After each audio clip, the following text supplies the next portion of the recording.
Hi, this is Nancy Rolfsema with On Point TV and Quilting with Nancy. I'm continuing our series in what I call the Great Basics. So this is the book that is printed, and if you want to purchase it, you can go to our website, www.onpoint-tv, and it's going to take you through all of the steps for making this 9-patch quilt. So last time we talked about the fabrics and how I fold them. Now we're going to talk about cutting. My favorite method of cutting is called power cutting, and I'm going to show you a couple of different ways to do that here. But I do want to show you also that in the book, you can make this. We've given you the yardages for making a crib or a twin size. The cutting that I'm going to be doing will be for the crib size. So you know that if you're making the twin size, you'll be cutting more. And all of the yardages and cuts are in the book. So we're going to start with the tools that I use. So my favorite cutter is an Olfa cutter. I have these in all the different sizes. I do oftentimes like to use the large one that's called a 60 millimeter, but I'm going to use the 45 because the 45 is the most commonly used size. I like this particular style of Olfa cutter because it's ergonomic, which means when I'm cutting it, my hand is very comfortable. It fits nicely in my hand. When I set it down, the blade is shut, so I'm not going to accidentally cut myself. And when I'm storing it in my tote, I can lock it, so now the handle won't let the blade out. So unlocked and locked. I also like this particular brand and size because this one comes with this little disc. There's a little orange disc on the inside, which means I can use this cutter with any of the decorative blades. So the straight stick of the Olfa, you can't do that, but with the ergonomic, you can. So if you ever are thinking about using the wave blade or the pinking blade, those can be used on the same cutter. You don't need a whole separate cutter to use those blades. I oftentimes will have an extra pack, so you don't want to be stuck at home with just one blade in your cutter. You want to have an extra pack. These come in, I think they come in a 1-pack, a 2-pack, a 5-pack. Get the 10-pack. You know that you're going to use them, so get the 10-pack and then you'll have them handy. And the price per blade is less when you're buying more.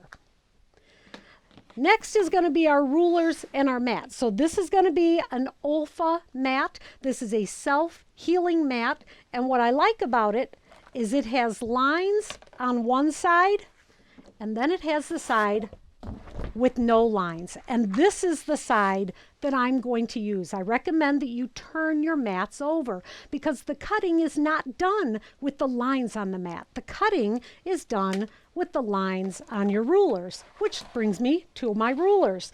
My ruler of choice is the OmniGrid brand. I find it to be the easiest to use, and they're very, very accurate. Now, some people will say, but I like that other brand because it has sticky on the bottom, or it doesn't keep my ruler, it keeps my ruler from sliding.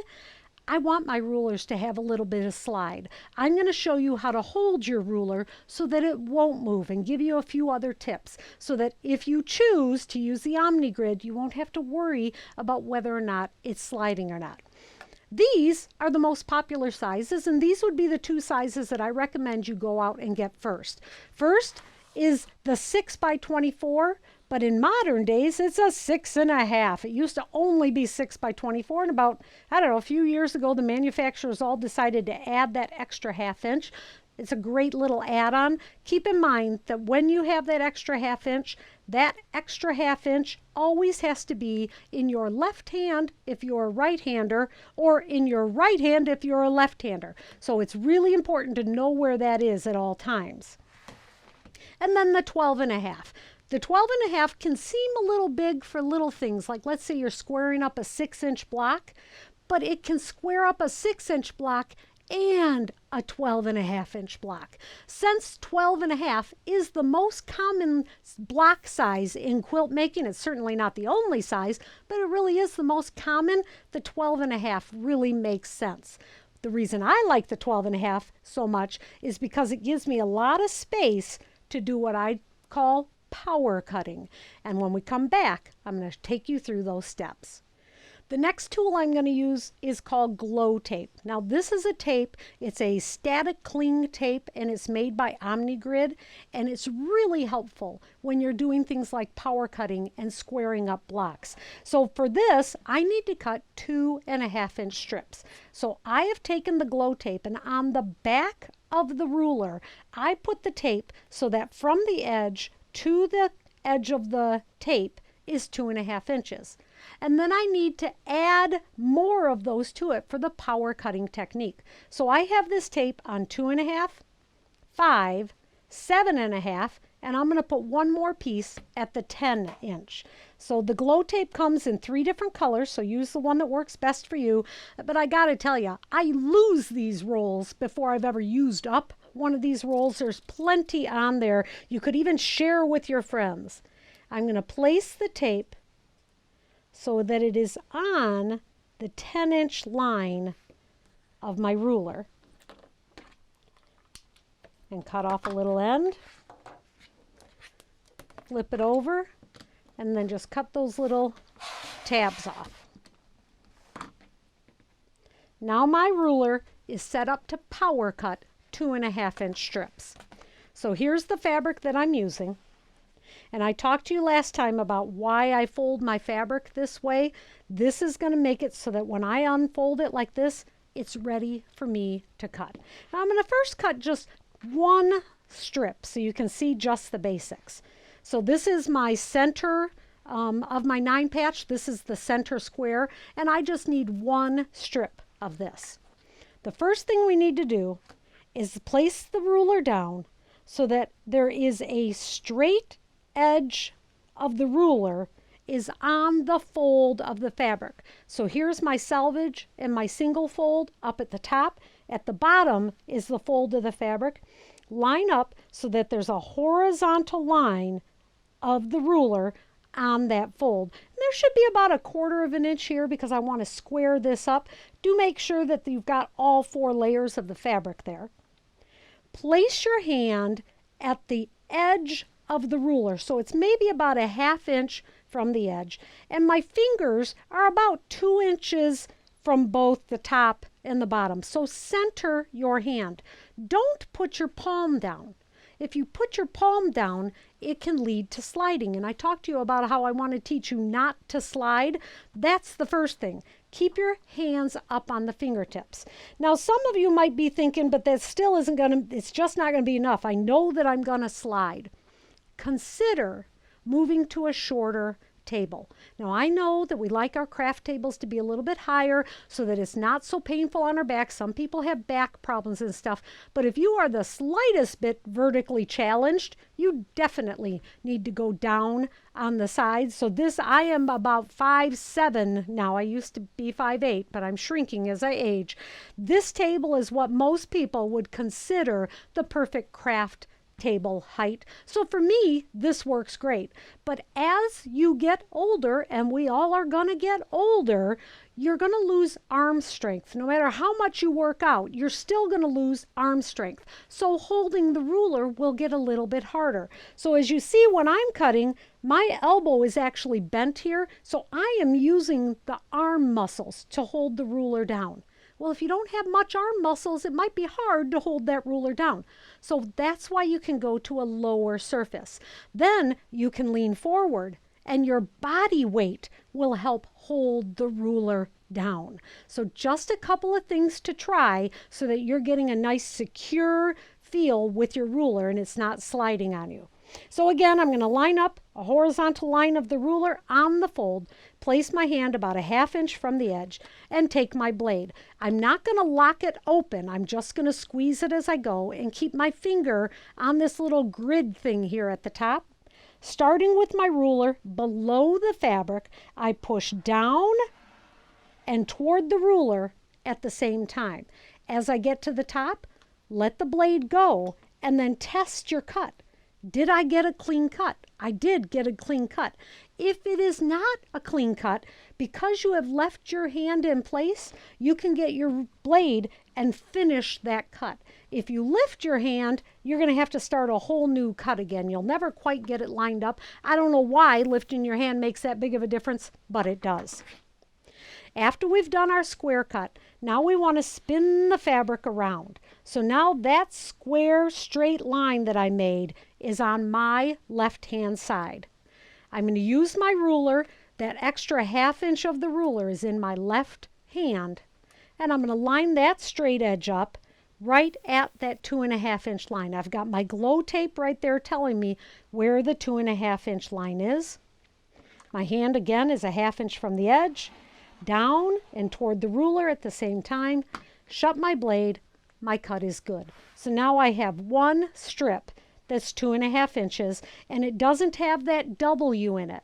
That often happens when you're cutting more than one strip. That's what we're going to do next. So here's the two fabrics that we're using for the rest of the 9 patch. Going to unfold it. And if I had, well, I'll show you this bigger one. If I had my bigger piece of fabric, I would only unroll it about this much, and then I keep this rolled for just keeping it packaged like that. But I really am saving this for my backing. There. And then my other fabric is going to go on top of that. So you can see that I line them up about 1/4 inch off at the bottom. The same idea as to why I put my selvage 1/2 inch from the edge. If I try to line these up directly on top of each other, I might have gone too far and not know it. So instead, I create it so that you can see what's going on. And let's say I have to do another fabric too, because oftentimes I will cut 4 layers of fabric at a time. You're a beginner, that's probably not what you want to do right now. But just know that as you improve your cutting, you can do more layers, and then that's when you want to get the larger of the rotary cutters. But if I were doing more fabrics, I would stack it up like this. So it's like a little stair going up, and I know that they're all lined up properly. So now I'm going to line my ruler up again on the horizontal line of the ruler is right here along the fold of the fabric. I want to look and make sure that I've got all the thicknesses of my, ooh, that blue one went in a little bit. I'm going to have to scooch it a little bit more to the left.